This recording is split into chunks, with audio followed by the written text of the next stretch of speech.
You're listening to the Practising Law Librarian. This limited series is part of PLI's Ever Current podcast, where we bring you insights and updates from legal thought leaders. Find additional episodes at pli.edu or wherever you get your podcasts.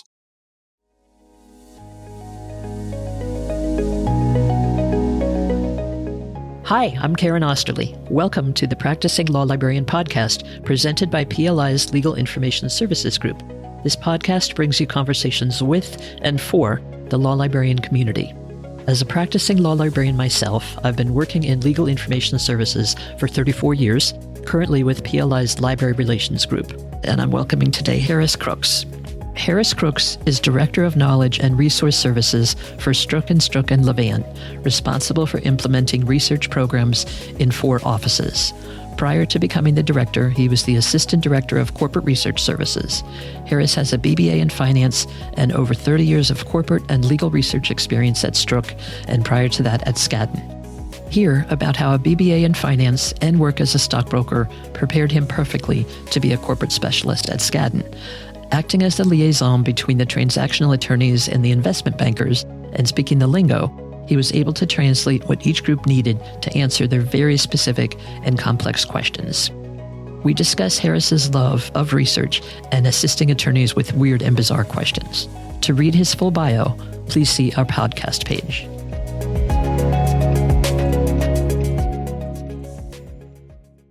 Welcome, Harris. Thank you, Karen. Thank you so much for having me. My pleasure. Can you tell me about your work? That's a pretty long list of responsibilities for a pretty good-sized firm. Yes, it is. And it feels like it keeps being added to on a daily basis. But, I'm not complaining. I'm loving it. I love what I do. My main thing is I love research. I love assisting attorneys with weird and bizarre questions. So I think that's why I'm in, the field of libraries, because I can't think of any other industry that's out there that there's always different levels of research that needs to be done. Do you still get to do research, even with all the admin work that you have? Not as much as I'd like, but they did forewarn me, says, once you become into this position, you're going to be discussing information more with vendors rather than with attorneys directly. So I monitor the email, so I still try to jump in there and do research to keep, my thoughts and my thought patterns really sharp. Excellent. So you went to Baruch. So you're from New York? You grew up here? Born and raised in New York, yes. And you went to Baruch and you got a BBA in finance. That's correct. What drew you there? Are you a numbers guy? Are you a math guy? Yeah, I'm a numbers guy, and I love looking at numbers. I love Wall Street. And actually, I financed in real estate. So that was the crust of where I was. That was my previous lifehood, one to say. So when I graduated from Baruch back in 1988, believe it or not, I actually started with Lehman Brothers as a stockbroker. So I was a Series 6, Series 7 broker. But it didn't really fit for me for the first 6 months because it was, a lot of negotiating with potential clients on what stocks to buy, what stocks not to buy. I was like, this is really not my forte. So I went to a headhunter and I said, all right, what other positions are out there? He says, we have a position in a law firm. I was like, law firm? And he says, specifically in a library. I said, a library? I don't know about that. He says, look, in the investment banking world, it's called an analyst. In the law firm, it's called librarians. I was like, okay, let me take a stab and see how it was. So I went for the interview. It went very well. I liked the individuals that were there. I liked the format on how everything was done. And I stayed in the library field ever since. And at one point I was like, should I go back for my MLS? And at times I wanted to, but that was the 90s. Everything was just haywire. So I really didn't have the opportunity to really stop work and actually go back to school. At one point I thought, okay, maybe I could do it, in evenings, but at Skadden, the workload was so intense. I really didn't have the opportunity to actually say, I'm going to shut down at 5 p.m. and then, go to, over to Pace or Pratt to study that. So I just basically stayed in my lane, focused on corporate and finance. So I knew the SEC since, I was at that time Series 7, Series 6 broker. So I knew the ins and outs of, the SEC and the filings, the do's and the don'ts. So it worked hand in hand. And one thing I loved about being in the legal field, when I was at Skadden, the corporate department was totally siloed from the main library. And I was the only one in the corporate library that would actually leave that department and venture out to the library side, because I was very curious about the litigation side, about everything that was non-corporate, non-transactional. And that gave me an open window of the knowledge of what being a librarian, a researcher was. And I kept expanding on it and expanding on it. I stayed at Skadden for 10 years because a headhunter reached out to me and says, we got this position. And at that point, I wasn't looking to move on. But I was like, my resume is 10 years old. Let me just sharpen it up for the heck of it. And then I realized, there's more out there than this just. And it was like, we got this firm few Stroock. I was like, Stroock, it's downtown. I was like, okay, downtown. I can deal with that one. But it's a different kind of environment. So it wasn't the big, large, super large law. It was, the medium-sized law firm, but considered, still part of the AmLaw 200. So I went in from Skadden and I went to Stroock, and I loved it. And I've been at Stroock now for 25 years. Is that right? Yes, I've been there 25 years now. Time has flown. Okay. So when you were at Skadden, was Tom there in corporate? Tom Tatarian? He was actually tax. So he was on a totally different, different floor. I would get on the elevator bank and go up to him when I had a question about tax and say, hey, Tom, how does this work? Where are these books? So that was, one good thing again about being a researcher.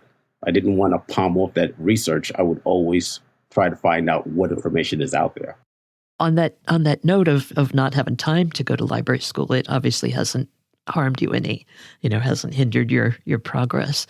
I did go to library school later. I was with Lexis. I had been with Lexis from 89 to 2002, and then we were riffed. And then I came back in 2004. And, during that time, I was like, okay, I sell books. And obviously they're not going to pay me forever to sell books because everything is going online. A lot of it's behind paywalls, but everything is going online. They purchased Matthew Bender. So I did get my library degree at night, but it was virtual. The only time I went to campus was for graduation. So that was pretty cool. Wow. But obviously it didn't hinder your progress at all. So from finance, that's a fascinating switch. Finance, you were an analyst, but you were getting answers for people. And then to move over into research. I mean, did she hire you as a finance person, a finance corporate librarian? I started out as a corporate specialist. Okay. So basically heavily with all of the SEC filings. Right. So again, that was hand in hand with the investment bankers. So I worked with all of the transactional attorneys and I knew the lingo of the investment bankers. So one good thing was I was able to translate between the investment bankers and the lawyers. Yep. So it was a good handoff. That is good. That's, that inside person. Cool. So it's not like you always wanted to be law librarian. It was that headhunter that connected you. Correct. Excellent. Exactly. Excellent. When you look at a lot of librarians out there, their love was really something prior to being a librarian. Yes. And like many librarians, there's pretty much kind of fall into that industry. Yeah, we're seeing that everywhere. It's very cool, I think. Yes. It's very interesting how people get here. So are there library tools that you've created either at Stroock or when you were at Skadden, for the patrons, for the attorneys, for the investment bankers? Do you want to talk about some of those? Because you're also in charge now, maybe not charged, but active in firm-wide education and training pertaining to library resources. For years, I've been always fond of technology and using technology for our improvement. Because, years ago, the old-fashioned way of doing the Shepherds was literally just taking all of the books, opening them up on the desk and manually going through piece by piece. But, one good thing with, dealing on the transactional side with the SEC started doing what's called Edgar. So they were digitizing all of their filings. Everything was being transmitted, uploaded to their site. So we would be able to then do searching. So at Skadden, we did have an in-house database that we literally would take all of the M&A materials and dissect it manually and put it into our own database so we can run our own queries anytime an attorney had specific information that they were looking for. That really, it was intense, but it gave us, an insight and a quick way to actually run and understand information. At Stroock, we started with our knowledge management database. And it was an uphill battle working with the attorneys, trying to get attorneys to assist us with putting information into the system. Because my main thing was I wanted good analytical data in the system, because I didn't want junk in, which means junk out. But a lot of the attorneys were like, well, we want to help you, Harris, but this is going to impede on our billable hours. So that was the issue that we had. So I would slowly ask them for, their best precedent, and we would add that to our knowledge management database, which we still use to this day. Okay, so that's for the attorneys primarily, and also for your staff, also for your librarians. Did they use it as well? Yes, because they would give us the request, and then my staff, we would then go into those databases to pull that pertinent information to then forward to the attorneys that were requesting the information. Okay. We have, I'm sure you know, the Securities Institute. What do you guys use from us, either on the CLE side or the PLI Plus side, which is the content, which is our books? What do you guys use at Stroock? We're actually using both. We use both platforms, especially the PLI Plus for the digital materials. Attorneys were heavily into books. Prior to the pandemic, they really did not want to release those books out of their hands. I mean, for 10 years, I've been trying to go digital, and they were telling me, no, Harris, we can't do it. We need it. And I remember that March 16th of 2020, everything shut down. That first month was hectic because everyone was like, I remember we had access to digital. Where is this information? So we have to go back and retrain everyone on the digital forefront. So now our collection is 95% digital. So we only have 5% that's still in print. And that 5% includes large volumes that we cannot get in a digital format. Or, believe it or not, there are some authors out there that didn't want their materials in a digital format. But I think that will change in the next couple of years when they realize their royalties are diminishing quickly. They will definitely jump on the bandwagon. But I think that was one good thing that came out of the pandemic, is that it opened the eyes for the legal field to embrace technology and move forward with it, because it can be a friend. Absolutely. That was, a crash course in how do we go digital. So 95%, though, that's a really high number. What did you do? What did you do with the books?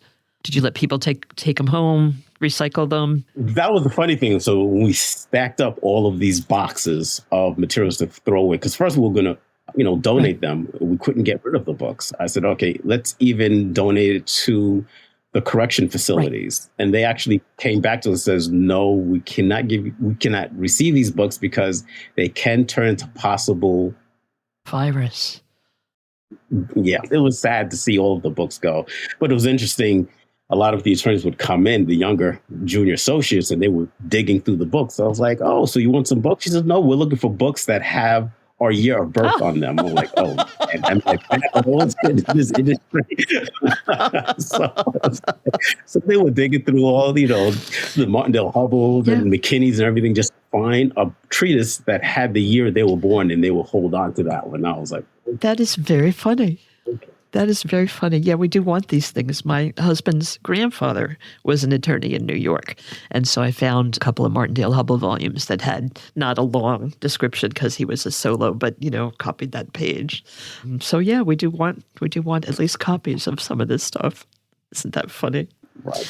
So, with the books, then since we had such a small physical footprint of materials, They redesigned the library to make more office space. Also, they put in a game room.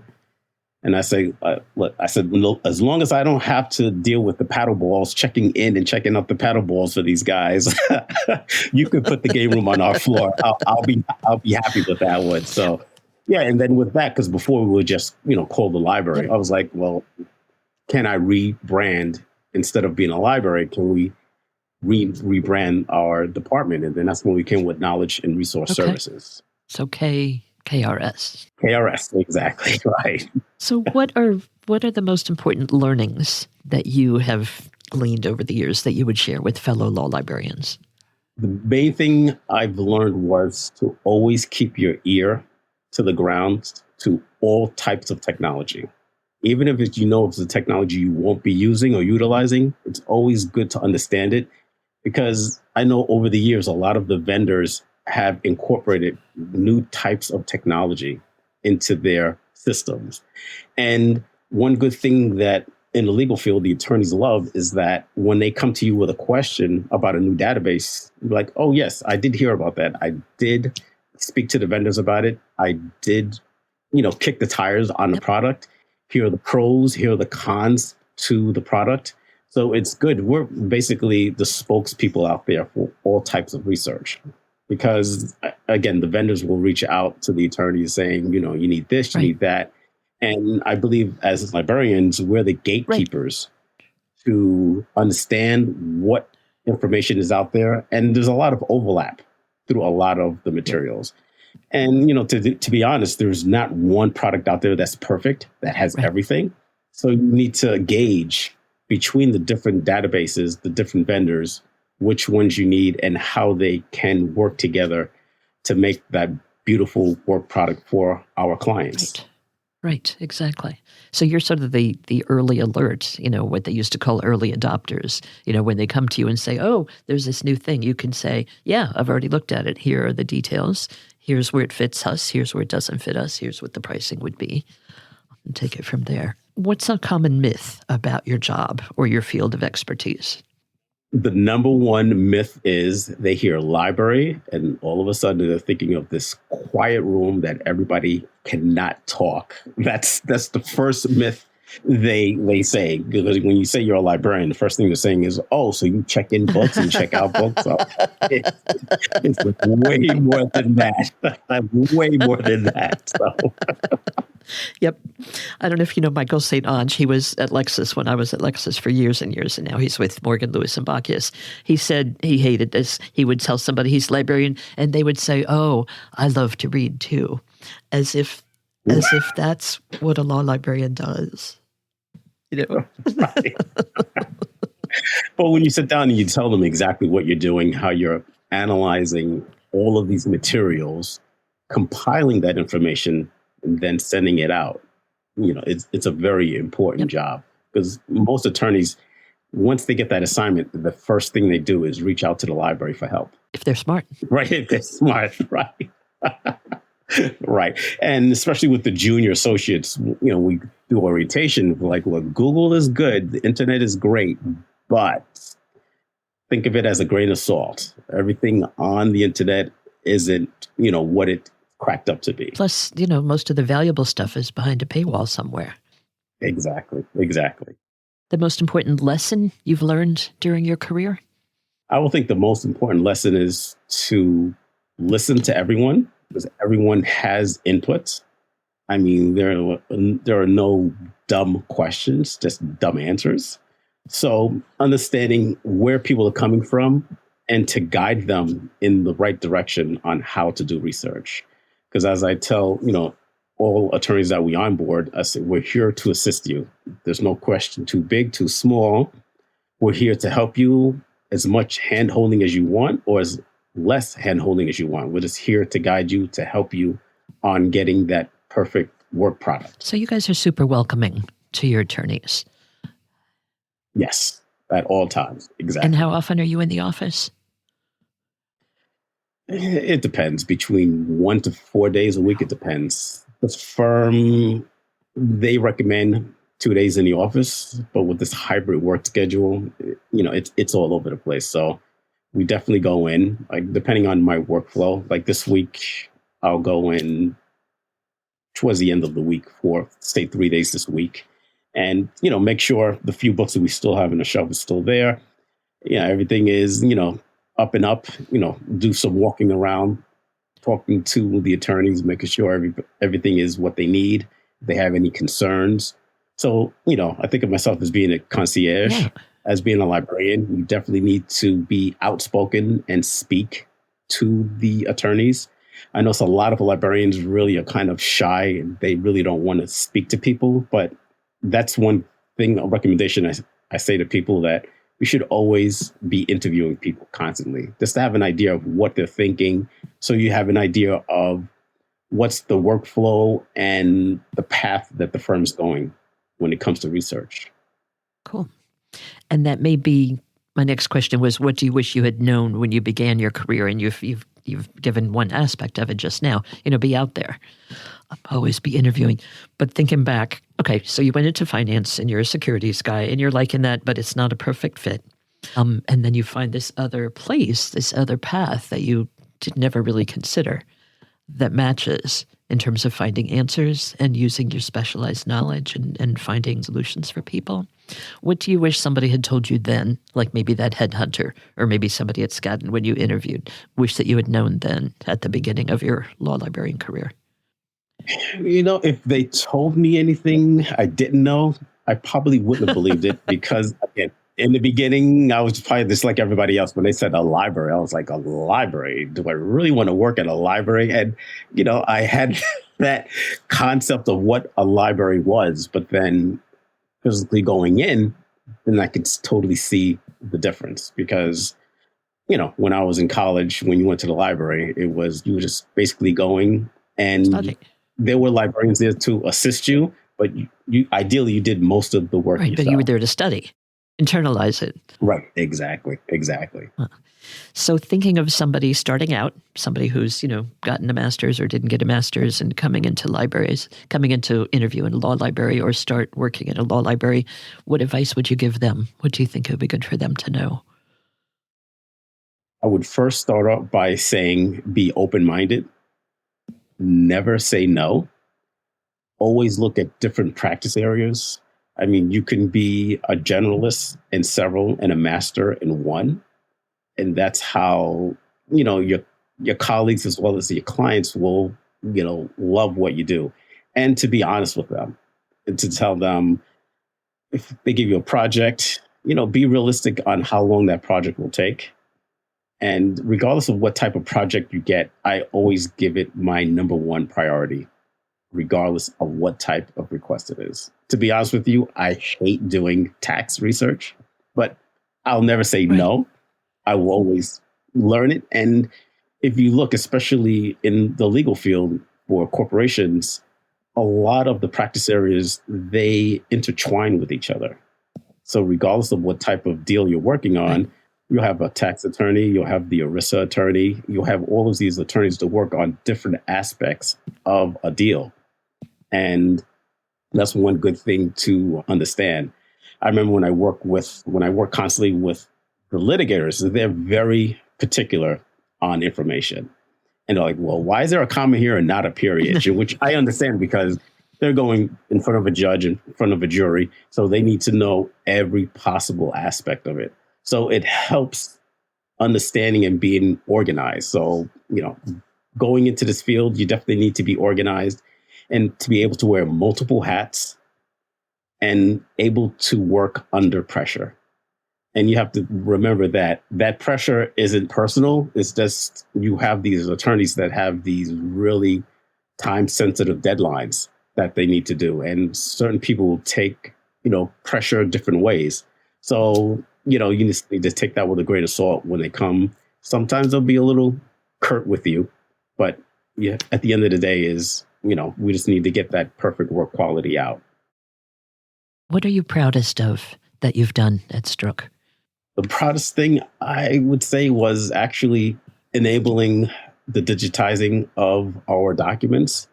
So the attorneys are able to work anywhere at any time. I've been pre-pandemic, I was pushing for, we need digital access. So if attorney is at home, God forbid on vacation, still has to work at the airport, at the courthouse, he or she has full access to their materials. Because I always say, it's great to have a book on the shelf, but it's only as good as that book when it's on the shelf. If somebody checks it out or comes into the library in the middle of the night and takes the book and doesn't sign it out, we not have that information. So that's my main thing. I feel that advancing our group as librarians out there and making everyone aware that, librarians are still needed out there. Some people think, oh, well, everything's on the internet. We don't need librarians anymore. No, that's not the fact. It's just the volume of materials you receive. You need to know how to dissect it and pull out the good information from the bad information. Yeah. And that sounds to me like you're doing that in two directions. I mean, one was the almost complete digitizing of your collection. You said 95%. But the other is the knowledge base. I think you said that you got that to progress by leaps and bounds during COVID, during the pandemic, because, they had said, oh, well, I don't want to take away from my billable hours to spend time giving you this, but you got everybody to give you a little bit. And then did that grow quickly during the lockdown where they gave you more and more? Yes, it greatly increased during that time, because at that point they had more buy-in. So they realized that, okay, the more we give to them, the more we can get back from them. So they understood that it was a two-way street, and we need to work together on that. So they saw your point, a little later than you had hoped, but you were already talking about it. Sort of earlier when I was saying, you're the early adopter system. You're the one who's seeing what's coming and seeing what's going on, or you did, and said, okay, we need to do this knowledge base. We need to have this where you guys can get at it. They were all like, yeah, we'll get to it. But then when they needed it, they really saw the point. So that's terrific. Yeah. So you did that on those two fronts. That's definitely something to be proud of. Thank you. What are some of the lessons or one lesson that your job has taught you that you think everyone should learn at some point in their life? Yes, that's a good one. I mean, you said some things already about being open and paying attention, but something that everybody should learn. Did they come to mind? I think the key lesson would be to, again, be open-minded to all types of practice areas. I think that's the main thing. And to embrace technology, because again, the technology is going to be out there. It's going to help us. So, be ahead of the 8 ball and understand, how things are progressing. And that's the best way to do it. Because now I know the AI is out there, although we've been using AI for a long time, so many years, but we just didn't call it that. Yeah, exactly. Now it's on Main Street, so everybody's talking about it. But a lot of people are using that data and thinking that's all they need to do. And even if you use all of these different chat boxes out there, you still need to verify that information, because it comes down to, if it's junk in, junk out, it all depends on what and how that system is learning that data. So if it's only giving one side of an argument, it's only going to return that much. So that's why you always need to have an open mind and look at all types of research aspects, both print and digital, to get the full aspect, the full scope of what you're looking for. Excellent. Thank you. Can you go back, if you don't mind? We'd love to know more about sort of the comparison of being a librarian at a law firm, which you've now done for a while, being like an analyst that you were in the financial world. It was an interesting way to sort of compare those. I mean, what I heard at core was you were helping people in both situations, helping people find answers and helping people make decisions with good information.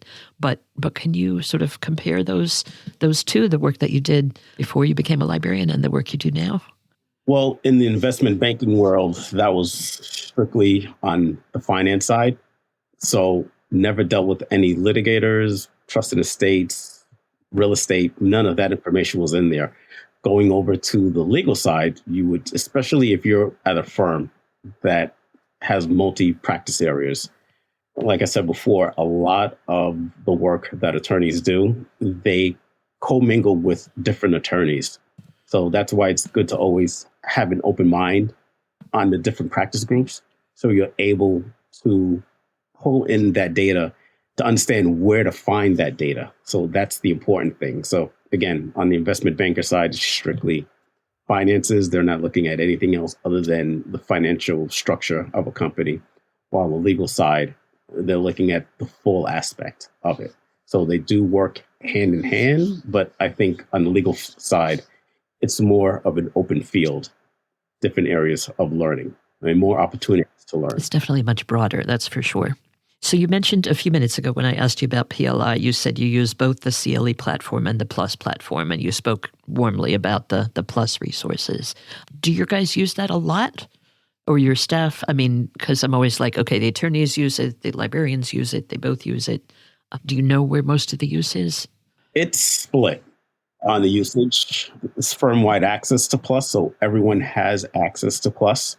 So it depends on their comfortability level if they want to do the research themselves. Usually we'll do the research and we'll just send them a link. And then at that point, they can then broaden the aspect of what they're looking for on the Plus platform. And the firm, we have full access to CLE. So the firm is using CLE as their base. And they're like, well, how do I get access to Plus? I said, well, you're using your same credentials you use for your CLE credentials right onto the Plus platform. Right. So that's how they're using the information. And I'm sure you noticed when we redid Plus last summer, we put the tabs, right next to each other, and we made them as closely parallel in organization and layout as we could. So whatever they were more comfortable with, they could just take that right over. Yes, I love that advancement. That was really good for that layout. It was beautiful. Great. Glad to hear it. The reason I ask about CLE, we were talking about, going virtual, and we are still having CLEs in person in New York and San Francisco, but practically everything we also stream, or they can watch it taped, or they can, and I haven't looked to see what your guys use, but I wonder if they still come in person or if they do everything virtually for CLEs. I think for the CLEs, a majority of them are virtual. Okay. We're trying to bring back in-house, in-person CLEs, but most of them now are virtually being done. And our thing is we're platform neutral. However you guys want it, we're happy to deliver it. We still do the books. We still do, everything on Plus. We still do in-person CLEs. We do them remotely, streaming, however you like it. Yeah, I remember pre-pandemic, I would always go, into the PLI building because I'm not getting CLE credit, but I loved the presentations that were being done. Oh. So I would go just to listen in and hone in on my research needs. Well, that's excellent. By listening to CLE presentations, yes. That's excellent. I didn't know that. Anything else that you would like to share? Anything I haven't touched on that you'd like to talk about? We pretty much covered a lot of bases. And again, our conversation was broad, just like how the library field is very broad. So, being open-minded and being willing to try new things is definitely something that, the librarianship is a good thing. I'm seeing less and less people coming in to this field. Oh. So I think we're probably going to have to reach out to the different industries to, entice people to come in to this field. Well, kind of like you were saying near the beginning, most of us came to it sort of by accident or by serendipity or outreach. We're definitely looking that way. What are you reading for pleasure or for work these days? I just started a book titled, what is the name of that title? Master Slave Husband Wife by Wu. So I think I'm on the first chapter of that book. And it's talking about the life of husband and wife that were enslaved. And they actually sued Massachusetts to be freed. This is in the late 1700s. So we'll see how that book goes. So, yeah. So that's my nighttime reading.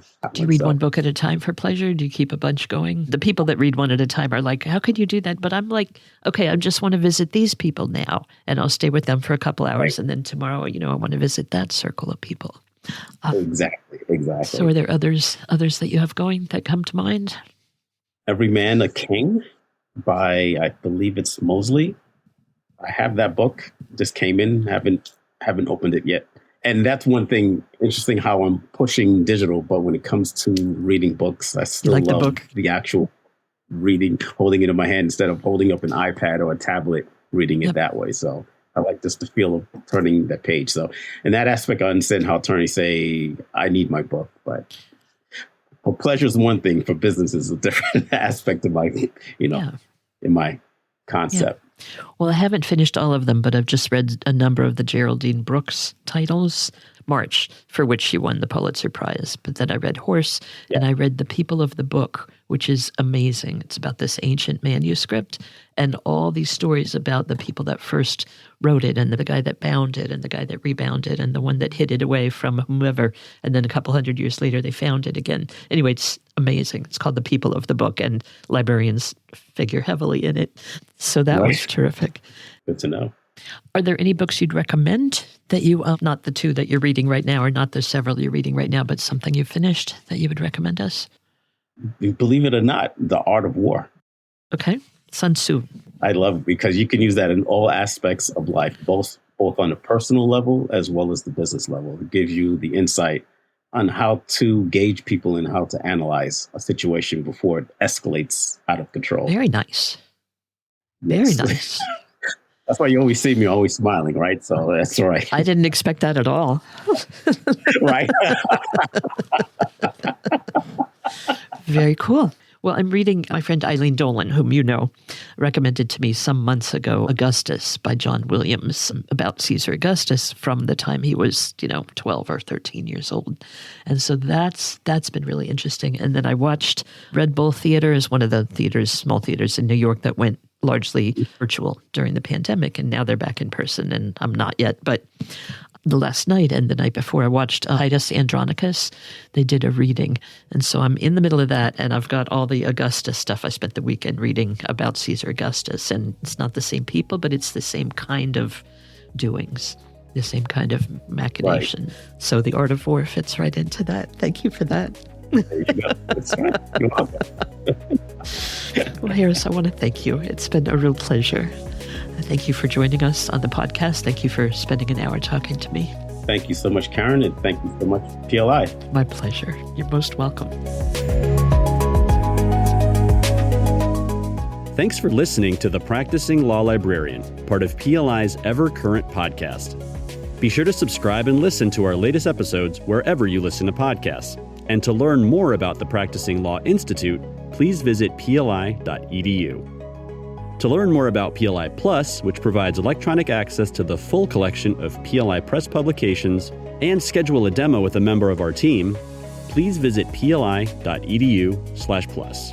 Please note that the views and opinions expressed during this podcast represent those of the individuals being interviewed and not necessarily those of PLI.